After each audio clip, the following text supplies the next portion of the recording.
Hello, everyone, and welcome to English Pod. My name is Marco. And my name is Catherine, and today we're talking about a very important day in a couple's life. That's right. We're going to a wedding, and but this time it's not going to be so romantic because actually the groom is having second thoughts about the wedding. Okay, that means he's nervous and he's not positive he wants to get married today. So remember, the groom is the man, the bride is the woman. Let's jump right into this dialogue, listen to what's going on, and when we come back, we'll be talking about some of the words and phrases you've heard.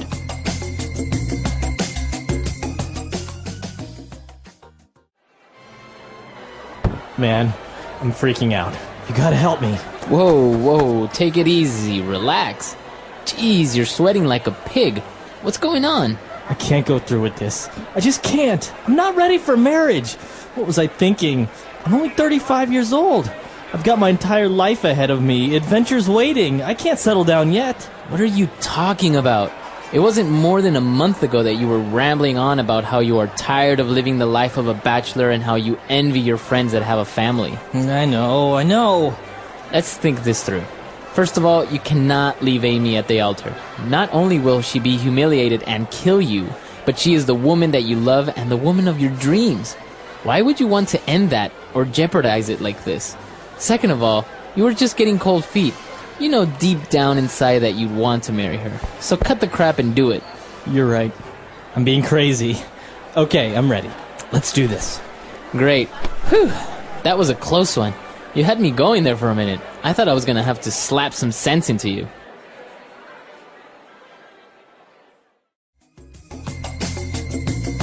Alright, we're back. So he almost didn't get married, but luckily you have a good friend to help you out. Exactly. So this friend really saved the day, made sure that the groom didn't get too nervous, and had some really positive words. So let's take a listen to some of these marriage words in today's language takeaway. Language takeaway. All right, so as you mentioned, we have this word marriage. Now, marriage is the noun form, right, of actually getting married or to be married. Right. Marriage is the noun, the word that describes the relationship between two married people. Okay, and so you have a relationship, maybe you're dating, but once you get married, the thing between you as a man and a woman, that's your marriage. Your marriage, okay. So you could say, our marriage is in danger. We need to work on our marriage. Exactly. Or we have a happy marriage. All right. Okay, so that's marriage. Now, if you get married, and this guy, he mentioned a phrase, which was to settle down. To settle down. This is a very important phrase.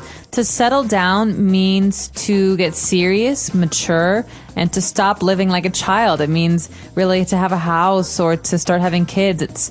It's a time in life. So to settle down is to become more stable, right? As you say, to buy a house, to have a family, to stay in one place and not be so adventurous or stuff like that. Exactly. So it's to calm down and to be more fixed in life. All right. Now, the opposite of this would be to be a bachelor. Right. So bachelor is a single man, someone who's not married. And you often hear this term when we talk about apartments. So bachelor pad is an apartment that's specific to a single man. Usually there's lots of video games and a fancy TV and a pool table. Yeah, exactly. Yeah. All right. So bachelor, we had a lesson about this called bachelor party. Right. Which is a party for a man right before he gets married. Okay. And bachelor is a special word for a man who's not yet married. Okay. Very good. And now as they were talking about not getting married, he said that you can't leave Amy at the altar. So you often hear this in movies, she got left at the altar, or you can't leave her at the altar. This word altar is actually religious. Altar is the table in a church where the priest does all of his work. Right. All right, so an altar is a special religious table. So usually two people will stand in front of an altar and get married, right, with the priest who is doing his thing there. Exactly. It says, do you, Joe, take Samantha to be your bride, blah, blah, blah. So that happens at a special place called the altar. Okay, very good. It's also common in the normal mass, like on Sundays. Right. Okay. And for the last word or phrase today, it's to get cold feet. You're just getting cold feet. Okay, so this is a very funny phrase in English because it doesn't actually mean that your cold. feet are cold, right? So cold feet means you're nervous about something. You might change your mind. Okay. Okay, so people often talk about men and women getting cold feet before a wedding. But you can also relate it to any other situation, not only getting married, right? Yeah, for example, I'm going to go jump out of an airplane tomorrow. Okay, fast forward tomorrow. Oh no, I have cold feet. I don't think I want to jump out of an airplane. Okay, so that's to get cold feet, to have second thoughts or doubts about actually doing something. Exactly, cold feet. All right, so why don't we listen to our dialogue again? Let's keep a lookout for all of these words, and we'll be back in a little bit. Man, I'm freaking out. You gotta help me. Whoa, take it easy, relax. Jeez, you're sweating like a pig. What's going on? I can't go through with this. I just can't. I'm not ready for marriage. What was I thinking? I'm only 35 years old. I've got my entire life ahead of me. Adventure's waiting. I can't settle down yet. What are you talking about? It wasn't more than a month ago that you were rambling on about how you are tired of living the life of a bachelor and how you envy your friends that have a family. I know. Let's think this through. First of all, you cannot leave Amy at the altar. Not only will she be humiliated and kill you, but she is the woman that you love and the woman of your dreams. Why would you want to end that or jeopardize it like this? Second of all, you were just getting cold feet. You know deep down inside that you'd want to marry her. So cut the crap and do it. You're right. I'm being crazy. Okay, I'm ready. Let's do this. Great. Whew, that was a close one. You had me going there for a minute. I thought I was going to have to slap some sense into you. All right, we're back. So now why don't we take a look at 4 key phrases that we found in this dialogue on Fluency Builder. Fluency Builder. This first one is a really great phrase because it's very, it's easy to picture this, what we're describing. Sweating like a pig. To sweat like a pig. Okay, you're sweating like a pig. All right, this is a way to say that someone is sweating a lot. A lot. Okay, and it's really gross or disgusting. Now, do pigs actually sweat? I don't know if pigs actually sweat, but you imagine someone smells bad and they have, sweat on their face and their back and their arms. All right, well, sometimes don't you say you're sweating like a dog? You could also say that. I guess we like animals in English, but this is just a really great way to say that someone is really sweaty. All right.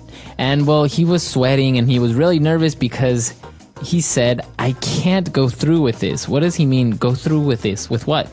To go through with means to actually do something, okay? So maybe I say, I don't want to jump out of an airplane. I can't go through with this. Okay, I can't jump. So it depends on what we're actually talking about. Okay. If we're talking about a wedding, you say, I can't go through with this. I can't get married. So if you're planning a robbery, you say, well, in the last minute, I couldn't go through with it. I backed out. Right, I can't complete what I talked about doing. Okay. And now the friend, he finally gets kind of angry and he says, cut the crap. Oh man, this is a very common phrase. All right. This is someone says this if they don't want to listen to you complain anymore, okay? Marco, cut the crap, okay? I don't want to hear your excuses. I don't want to hear your complaints. I want to just hear solutions, ideas, positive things. So to cut the crap is no more complaints, no more excuses, or no more talking nonsense. Exactly. And this is common among teachers and, parents. Yeah. All right, so cut the crap. Now, it's not very polite, right? So you wouldn't really say it to your boss or like a friend. Cut the crap is kind of rude, and it's very spoken language, so I wouldn't write it down. And I would not use this with someone who is like a teacher, yeah, like an authority. You don't use it with them. They might use it with you. Okay. And for our last phrase, he said, whew, you had me going there for a while, or you had me going there for a minute. Okay, so this is a really interesting phrase. We use this a lot in English, but it's not clear from listening to it what it might mean. So you had me going there in this sense means, I was really nervous for a minute. I really believed what you were saying. Exactly. So maybe we could give an example, Marco. All right. Did you know that yesterday I won the lottery? I mean, I won like $1 million and I had the perfect numbers. Oh my God, really? Can I have $1 million? I would love to help you out, man, but no, I didn't actually win $1 million. You had me going there for a minute. You actually believed me. I did for a little while. You believed me. Okay, maybe not. He's not that gullible. That gullible.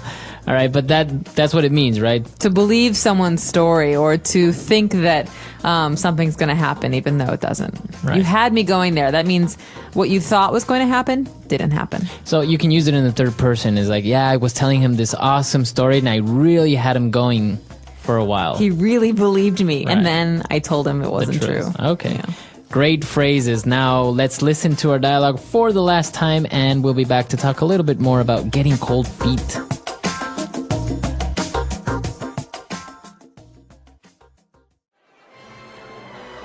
Man, I'm freaking out. You gotta help me. Whoa, take it easy. Relax. Jeez, you're sweating like a pig.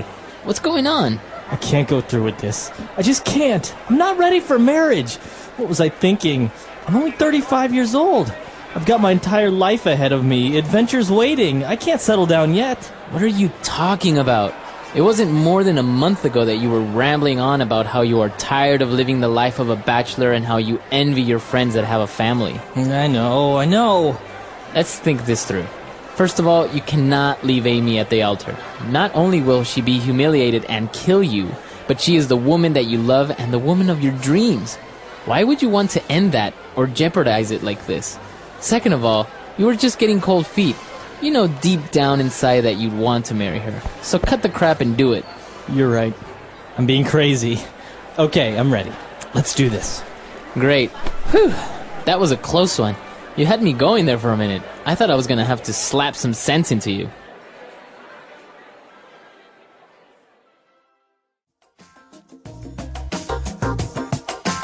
All right, so this is a popular scenario, right? Somebody at their on their wedding day, they get cold feet and they back out. TV, movies, books, everyone loves the situation. Have you ever actually heard of or experienced or maybe known of somebody who actually left the bride at the altar or the groom at the altar? I don't know anyone who did that. Luckily, I think it's really sad. Yeah, me neither. I don't think it's really that common.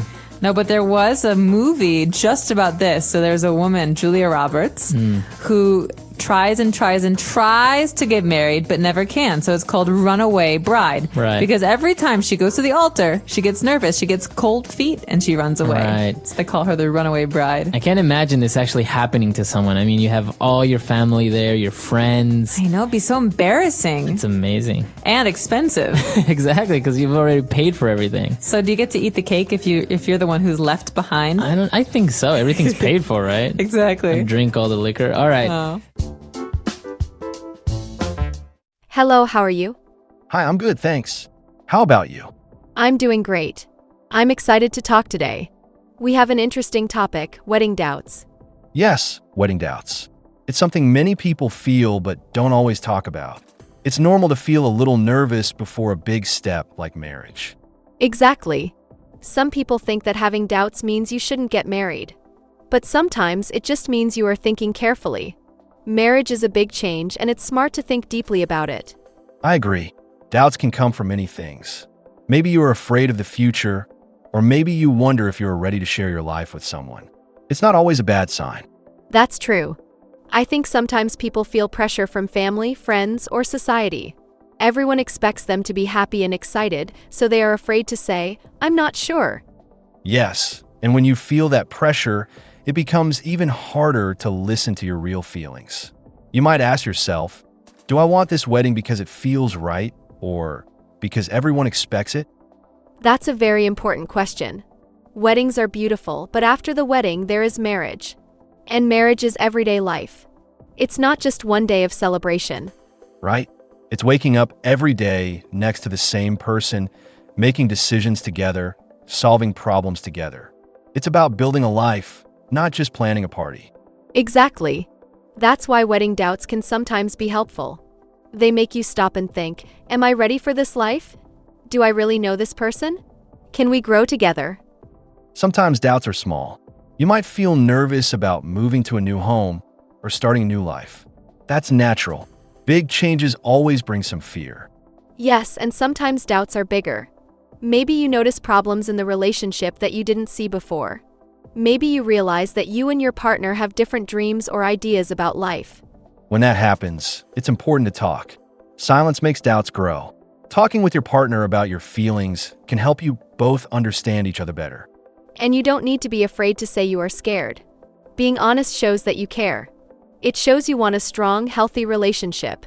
Sometimes people feel shame when they have doubts. They think, if I really love this person, I should not feel this way. But love is not always simple. Even deep love can come with fear. I think it's good to remember that love is strong, but it's also real. Real love knows that life is not always easy. It knows that sometimes you will feel unsure, and that's okay. Another thing is that wedding planning can create stress. All the details, all the costs, trying to make everything perfect, it can be too much. Some doubts come from the stress, not from the relationship. That's very true. When people are busy choosing flowers, menus, and clothes, they sometimes lose focus on why they are getting married. The love and connection are more important than the party.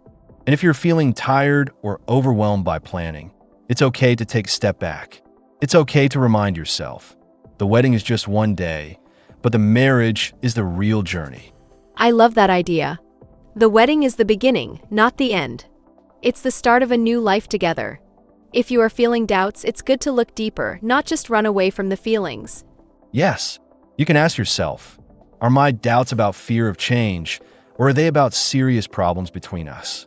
That kind of thinking can help you know what you truly feel. And if you find that your doubts are about small fears, that's normal. But if you find deep problems, it's better to face them before getting married. Facing the truth takes courage, but it's better to face the truth now than to live with regret later. Honesty with yourself and with your partner is the best gift you can give. Another thing to think about is listening to your heart, not just your mind.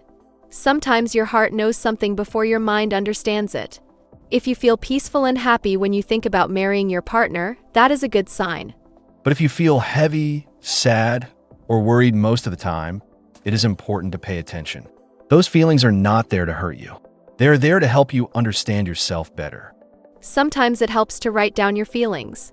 Take a piece of paper and just write. No one else has to see it. When you write, you might discover what is really inside your heart. Talking to someone you trust can also help. Maybe a close friend or a family member. Someone who listens without judging you. Sometimes just speaking the words out loud makes everything feel clearer. Also, it is important not to compare your relationship to others. Every relationship is different. What works for your friend or your sister may not be what works for you. Yes, and pictures on social media can make it worse. Everyone shows the happy, perfect side of their life. But real life is not always perfect. No relationship is perfect. When you feel doubts, it's good to remember that strong couples are not strong because they have no problems. They are strong because they face problems together. They talk, they listen, and they keep growing. I really like that. Growth is so important. If you and your partner can talk about your fears, your hopes, your dreams, and your mistakes, that is a sign of real love. And wedding doubts do not always mean you should cancel the wedding. Sometimes they are just signs that you care deeply and want to do things right. You want to build something strong, not something fast. Taking time to understand your feelings is an act of love. It shows respect for yourself and for your partner. A wedding is beautiful, but a true partnership is even more beautiful. You know, many couples feel doubts before the wedding, but they still move forward because they believe in each other. They know that together they can face whatever comes. And some people realize that maybe marriage is not the right step for them at that moment. And that is okay too. Being honest and brave is more important than doing something just because it was planned. There is no shame in taking time. There is no shame in saying, I need to be sure. Life is too precious to live it trying to please others or to meet someone else's idea of happiness. Happiness comes from living your truth, from building your life in a way that feels real to you. Marriage should be a step you take with joy, not fear. And no matter what decision you make, it is your life. You deserve to feel proud of the path you choose, whether it is marriage now, later, or not at all.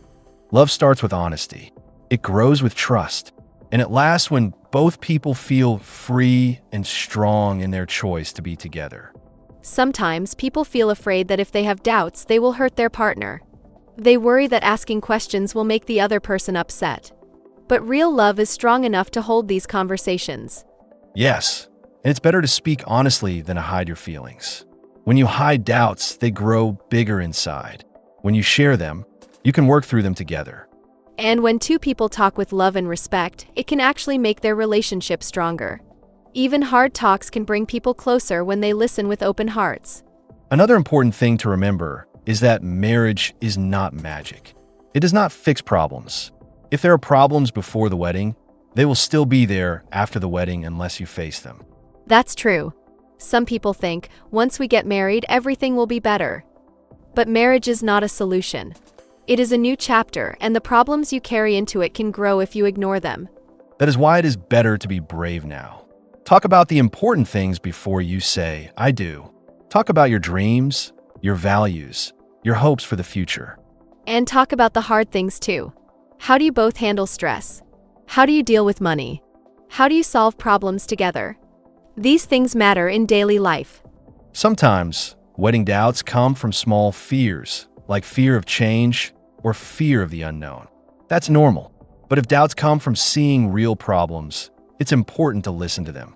Fear of change can feel big, but love can help you move through that fear. When you trust your partner and your decision, the fear becomes smaller with time. And if you see problems that feel too big, it is not a failure to stop and think again. It takes great courage to pause and choose the right path, even if it is hard. In the end, marriage is about choosing each other every day. It's about standing beside each other not just in the good times, but also in the hard times. That is why doubts can sometimes be helpful. They push you to look deeper. They ask you to be honest, brave, and true to yourself and to your partner. If you face your doubts with honesty, kindness, and care, you are building a strong foundation. And with a strong foundation, love can grow beautifully over time. When two people are honest about their fears and hopes, they build a relationship based on trust. Trust is what keeps love strong through all the ups and downs of life. And trusting yourself is just as important. Trusting your own feelings, your own voice, and your own heart helps you make the best choice for your future. Wedding doubts are not something to fear. They're a natural part of making a big decision. They give you the chance to understand yourself better and to understand your partner more deeply. Taking time to think, to talk, and to listen shows that you care. It shows that you want to build something real, something that will last not just for one day, but for many years to come. Whether you decide to move forward with marriage, to wait, or to choose a different path, what matters most is that the decision feels true to you. Love that is built with honesty, respect, and patience is strong. It grows stronger with time. And when you choose with an open heart, you are choosing a beautiful journey ahead. Thank you so much for joining us today. We're so happy you spend your time with us, learning and thinking together. If you enjoyed this podcast, we would love for you to like it, leave a comment to share your thoughts, and share it with your friends and family. Your support means so much to us. We hope to see you again in our next episode. Take care, stay true to yourself, and goodbye. The English Pod Audio Review. Listen to the meaning, then say the vocabulary word. A party of people at a wedding. Wedding party. Become nervous and reconsider a decision. Get cold feet. Lose one's nerve. Freak out. Long and careful examination of one's thoughts. Soul searching. Remind someone to stay calm. Slap some sense into. Let's try that faster.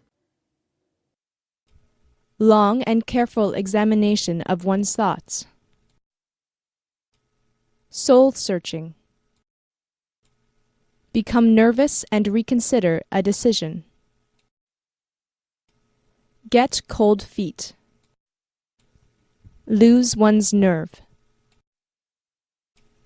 Freak out.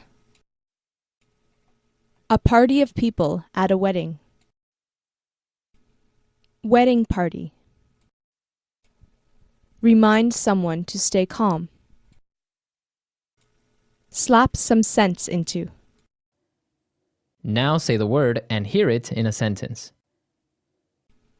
Wedding party.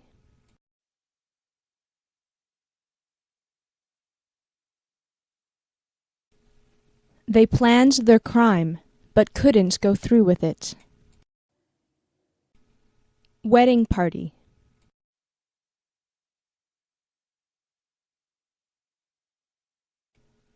You can't go through with this. We are going to be arrested. Wedding party.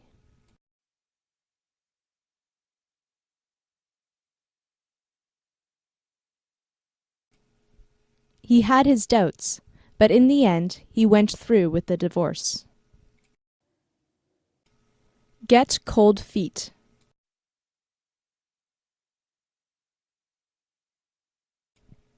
I was going to tell him, but I got cold feet. Get cold feet.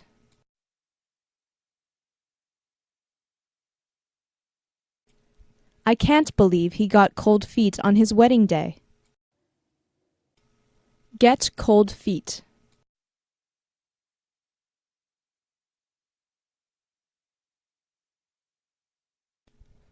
I was about to complete my work, but I got cold feet, and I came clean. Freak out.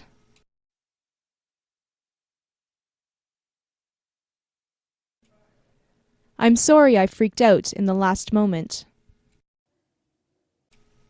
Freak out.